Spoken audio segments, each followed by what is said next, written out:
At Nagico, the things that matter to you matter to us. Like your boat when you're at sea and you get away from everything. Your home and the security of your daughter's things. And the car that you've had for too long, but after all these years, you just can't let go. At Nagico, we're about much more than just insurance. We're about the big things and the small things that mean everything. I'm Andre Huey for SKN Newsline. I'm coming to you from the St. Kitts Music Festival. It's night 3, the final night of the concert, the St. Kitts Music Festival, the 22nd St. Kitts Music Festival. And even as I speak to you, Lauryn Hill is on stage, wrapping up her performance.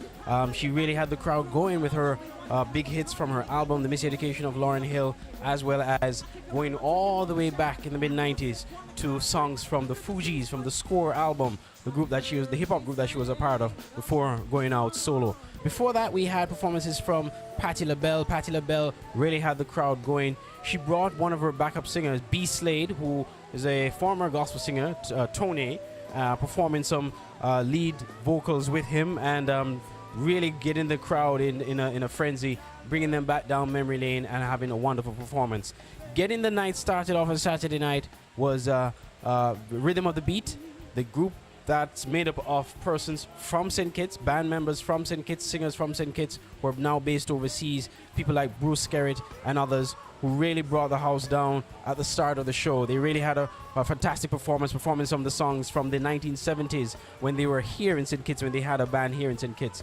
And they really had a wonderful, wonderful performance, giving the fans a nostalgic feel. And we spoke with Rhythm of the Beat after their performance on Saturday night. Tell people that we opened up for Patti LaBelle, so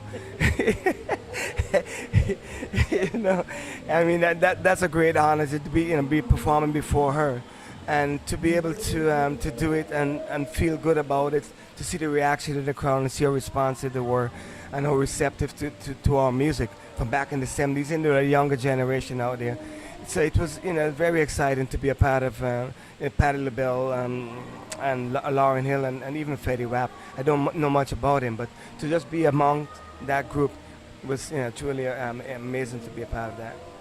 Your group has come with a nostalgic feel, basically, and still was able to resonate with the crowd, still was able to get a response, despite the fact of their artists that are appealing to the millennials on the stage, but you were still able to relate to people. Always be good music. Good lyrics, good melodies will always touch people. And that's exactly what happens with those older songs. So, no surprises. And the crowd was so receptive, it was so heartwarming. So the St. Kitts Music Festival came to a close after Lauryn Hill's performance. Was Fetty Wap rounding things off, of course, for the millennials and the millennial rappers, the millennial rap fans, those persons who like trap music. Fetty Wap really brought the house down to close off the 22nd annual St. Kitts Music Festival. Of course, the concert side of the festival ended on Saturday into the wee hours of Sunday morning, but the festival continued with White Sands at Carambola on Sunday.